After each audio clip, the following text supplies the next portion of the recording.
Banks was 16 years old when he was accused of a crime he did not commit. He lost 11 years. Scholarship. He was prevented from playing football. The system is broken. I am innocent, and the truth matters. I know the system doesn't care about me. But you didn't deserve what happened to you. Brian's going to run out of time. I'll tell you what's extraordinary. The movie is out in theaters now. NBC's Lawrence Jackson sat down with Banks to discuss his remarkable journey and the criminal justice system. What outlet was football for you growing up? What did it mean to you?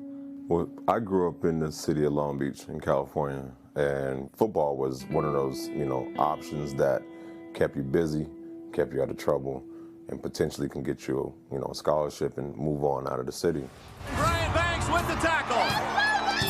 By the time I was 16, I had the attention of the NFL. The sky is the limit for this kid. I ended my junior year, 11th in the nation, and was entering into my senior year when, this whole tragic ordeal took place. At 16, Banks was a promising football player from Long Beach when he was accused of rape. On the advice of counsel, he took a plea deal. What she explained to me was that if I walk into this courtroom and I reject the deal, that I would select this jury that would probably be an all-white jury, and what they would see is a big black teenager in an orange jumpsuit, and I would automatically be assumed as guilty. And if I did take the deal, that she promised me and guaranteed me that after the 90-day stay, I'd receive a probational period, that I would in fact go home. And that was the position that I was put in at 17. Not able to speak to my mom, not able to talk to anybody else if this was a good idea or not. And I had 10 minutes to make this decision. And so I took the deal, taking the advice of my counsel, and the judge gave me the higher term of 6 years anyway.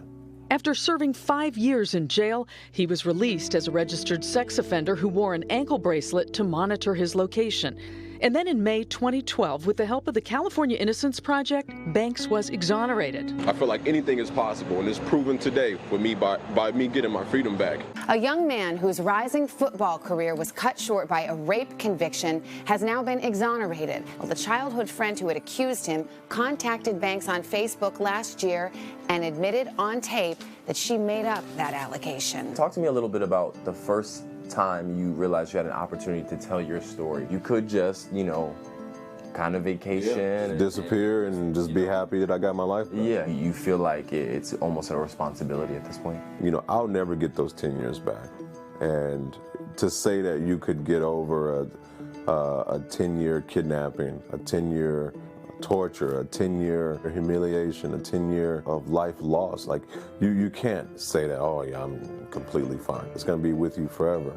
But it's how you redirect that energy and what you put that energy towards. I know what it feels like to sit in that cage and to beg for help and to plead for help, and those screams fall on deaf ears. I know what that feels like. And so for me to finally receive the help that I had begged for so long, it behooves me to not turn around and give others that same type of help. And the fact that now there's a film about it, and there's all these questions about it, and all these people who want to inquire about it, and now I'm even in talks with families that have experienced it or are experiencing it. I'm fully aware that I'm a representation, that many people count on me to convey the story right, that I continue to push and make noise about what we as a wrongful conviction community have experienced.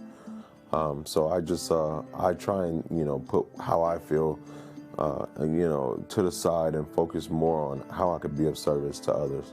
But talk to me about the role of just plain and simple our criminal justice system, and how much of a bigger issue that should be in 2020.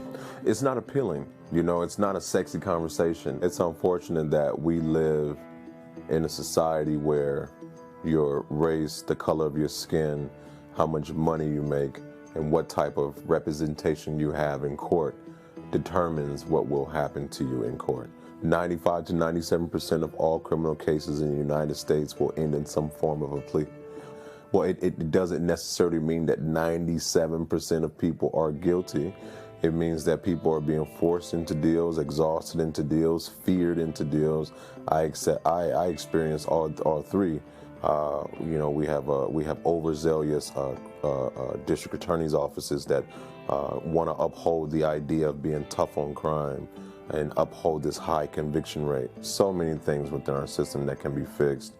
And so I'm hoping with this film, people see and learn about a few of those flaws and are encouraged to make noise and want to see change. After being exonerated in 2012, you made an Atlanta Falcons roster. What did that mean to you to live out that dream? What was the experience like? I won't say a dream come true. It was a dream restored. You know, at one point that was a dream that was taken away from me. So to be able to restore that opportunity is and will be a highlight of my life.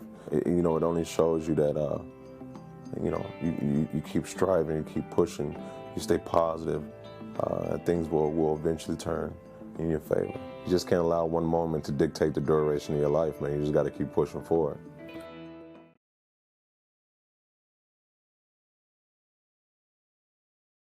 Hey, NBC News viewers, thanks for checking out our YouTube channel. Subscribe by clicking on that button down here and click on any of the videos over here to watch the latest interviews, show highlights, and digital exclusives. Thanks for watching.